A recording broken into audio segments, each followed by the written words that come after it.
Hi everyone. We're about to start session two, and this is session two of selecting the correct franchise. What we did in session one, just to do a little quick summary, is we kind of talked about some of the areas that you would look at. And what we talked about is there's 3,000 franchises that you'd have to pick from, and nobody can do that. It'd be an insurmountable task.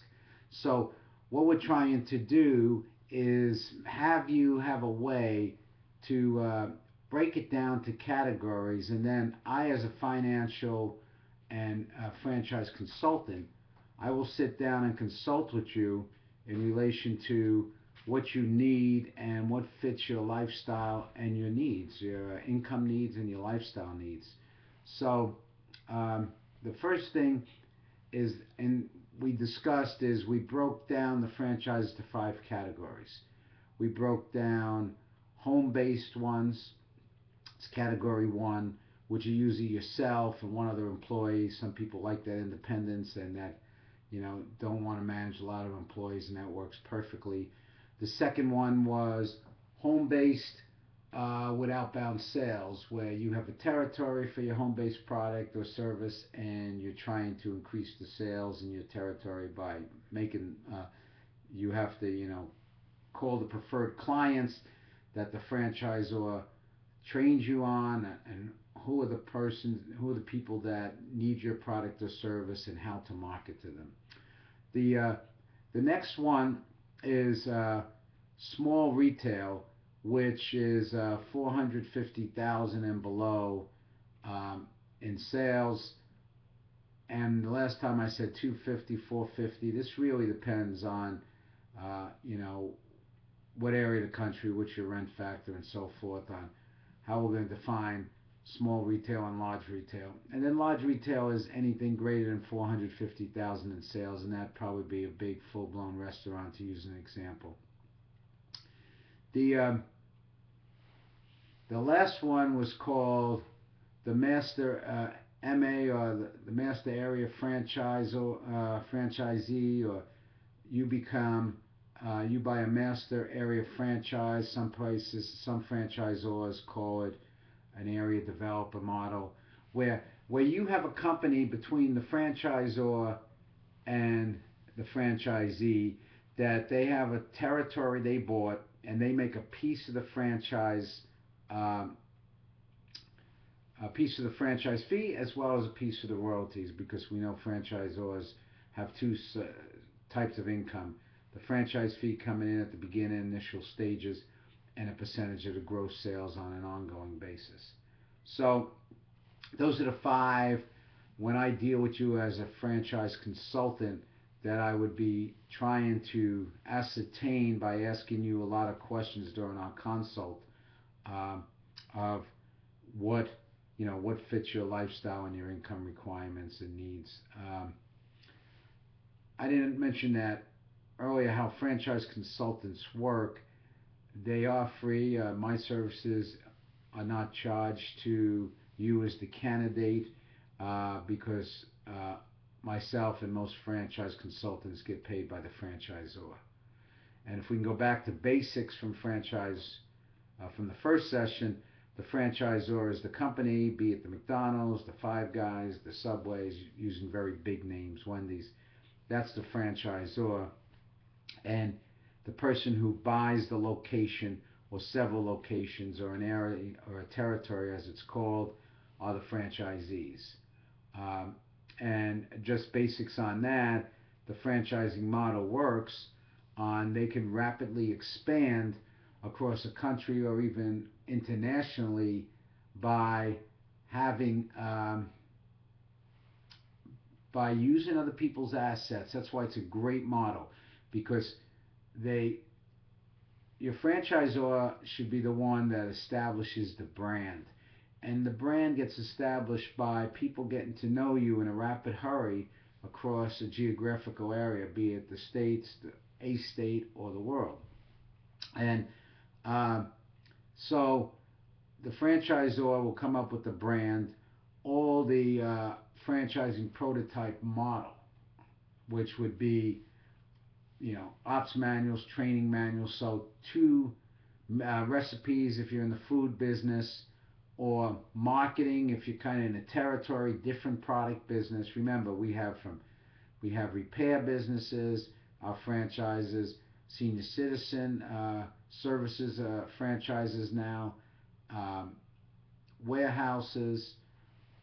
It goes on. Food, consulting, IT, so employment agencies. So there are so many types, and most people believe that they think franchising is just food, but it's much more than that. And that's what a franchise consultant, as myself, would do for you. They would, after a series of questions to you, I would try, with your help together, we'd try to ascertain what would fit your lifestyle and income needs and what you would need.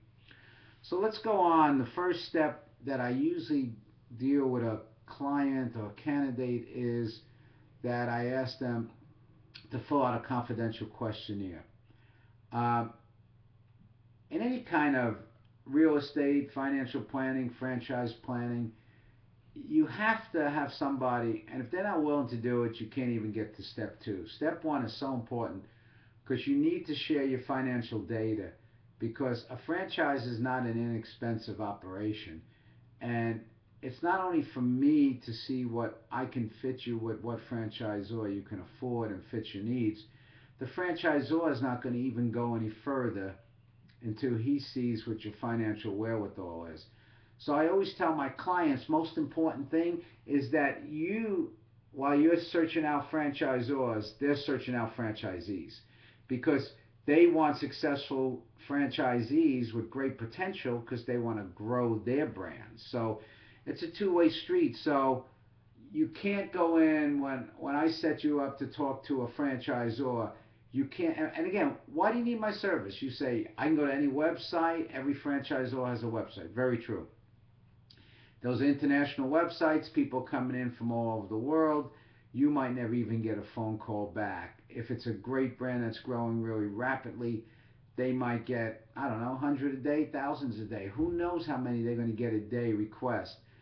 When you deal with someone like myself, I have a portfolio of franchisors that have already been checked out and vetted by our company, and um, we have a working relationship with the franchisor. When we actually spend 4 to 5 hours with you, if I take you through the whole process, and then we're giving information to the franchisor. So before you call them and they call you, you know each other.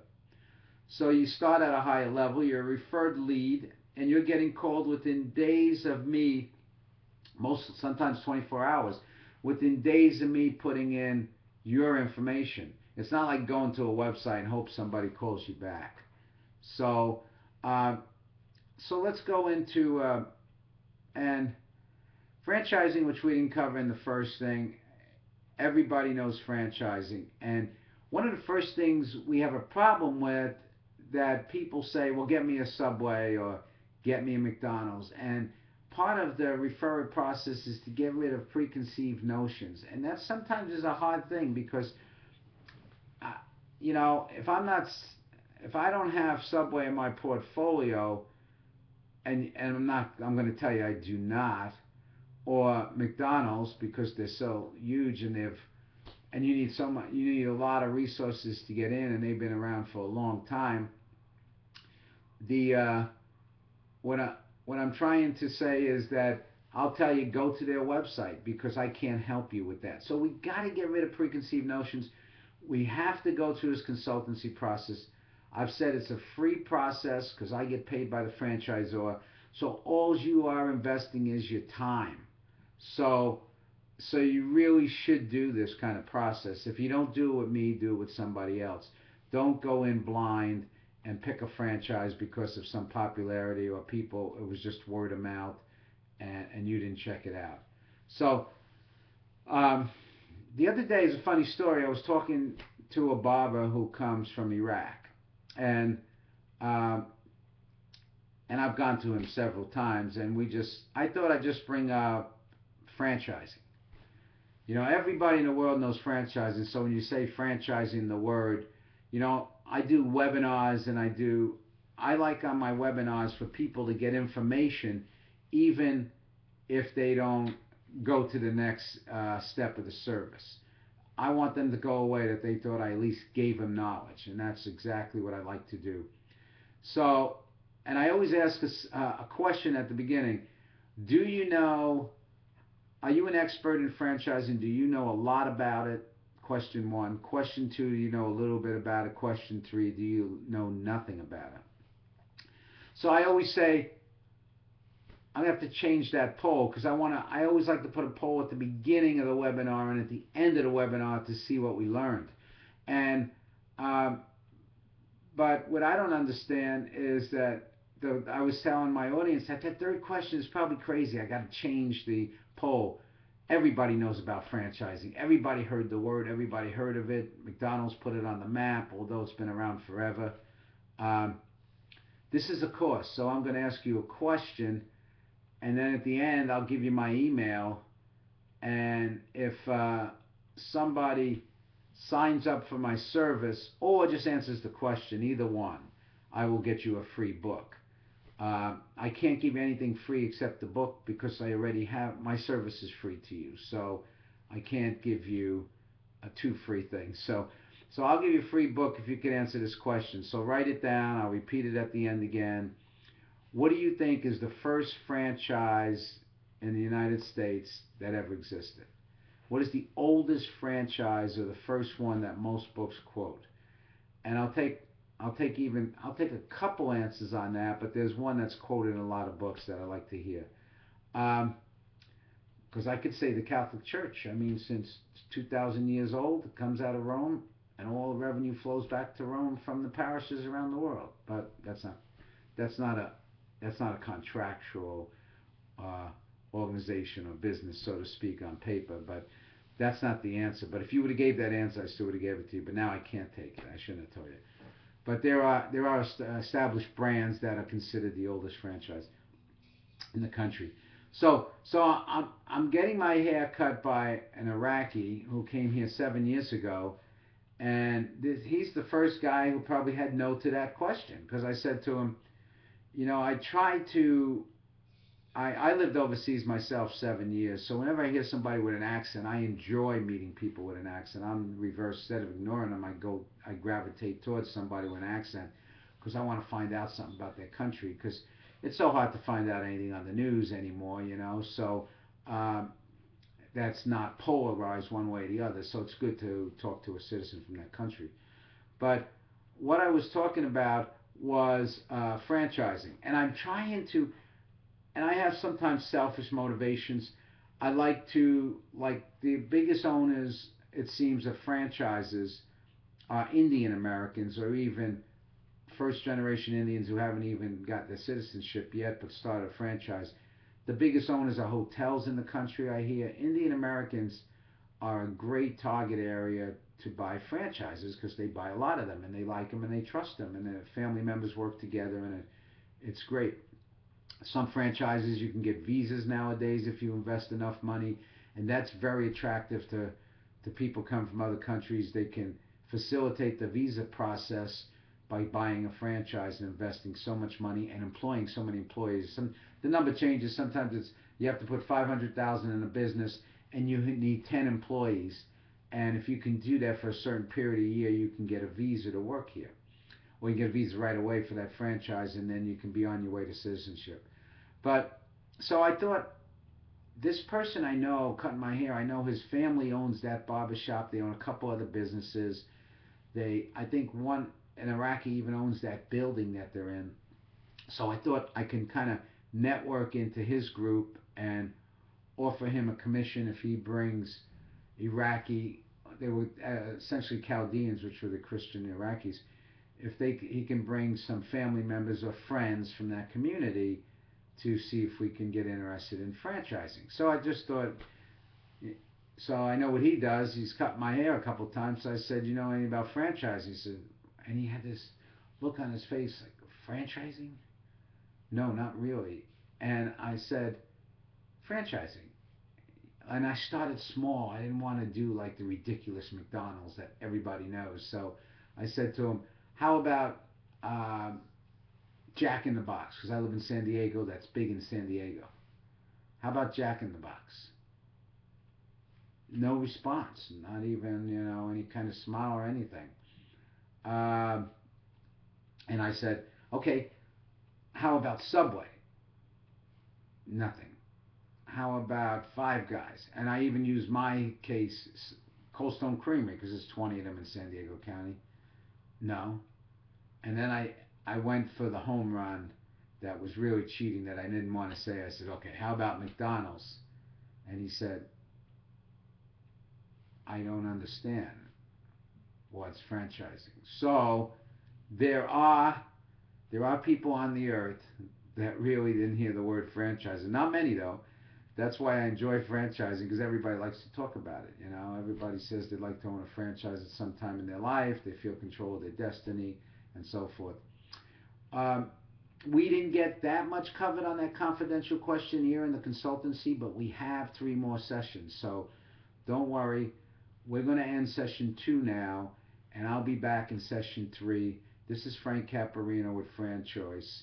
Um, my my website is FranChoice, FranChoice.com/F Caparino. It's my first initial last name, F Caperino. You can go there for a lot of franchising information. You could also email me from there, and ask further questions, or you can fill out one of those questionnaires that we're going through, which again, it's a free service, the confidential questionnaire, and we could, then we can see how we can go on with a consultancy process if that's of interest to you.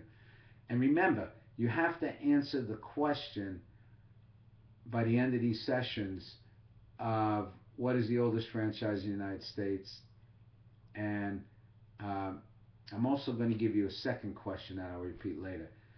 Ray Kroc, the, Mr. Franchise who started McDonald's, biggest franchise in the world, what did he bought out the McDonald's brothers, remember. That's how the name started. The McDonald's brothers maybe made $1 million from Ray Kroc, but he made it to the billion-dollar corporation it is today.